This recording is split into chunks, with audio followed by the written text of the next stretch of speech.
सल्लु अलल हबीब सल्लल्लाहु ताला अला मुहम्मद सल्लल्लाहु अलैहि वसल्लम। मेरे मीठे प्यारे इस्लामी भाइयों और मदनी चैनल के नाजरीन, आज हम आपको दो बड़ी अहम और दिलचस्प मालूमात देना चाह रहे हैं। क्या आप जानते हैं कि ये जो ज़मीन है, क्या ये किसी मछली की पीठ पर मौजूद है? दूसरी बात ये, क्या आपको मालूम है कि जन्नत में सबसे पहली ग़िज़ा कौन सी होगी? नहीं मालूम? आइए हम बताते हैं, गौर से सुनिए। मेरे पीछे इस्लामी भाइयों, फतावा रज़विया जिल्द 27 सफ़हा 95 पर दर्ज है। एक हदीस पाक का कुछ यूं तर्जुमा है। हज़रत सैयदना अब्दुल्लाह इब्न अब्बास रज़ियल्लाहु तआला अन्हुमा फरमाते हैं, अल्लाह अज़्ज़ व जल ने इन मखलूकात में सबसे पहले कलम पैदा किया, उससे कहा लिखो। उसने अर्ज़ की क्या लिखूं? इरशाद हुआ तकदीर को लिखो। चुनाचे कलम में वो सब कुछ लिखा जो क़यामत तक होने वाला है। फिर उस किताब को लपेट दिया गया और कलम को उठा लिया गया। अर्श इलाही पानी पर था, पानी से बुखारात यानी भाप उठी, उससे आसमान जुदा जुदा बनाए गए।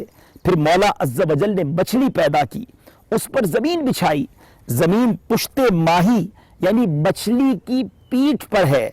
मछली तड़पी, जमीन झोंके लेने लगी, उस पर पहाड़ जमाकर बोझल कर दी गई। जी हाँ, हदीस पाक के मफहूम के मुताबिक हमारी ये जमीन जो है एक बहुत बड़ी मछली की पीठ पर है। और अब सवाल दूसरा ये था कि जन्नत में जाने के बाद जन्नतियों को सबसे पहली ग़िज़ा क्या मिलनी है?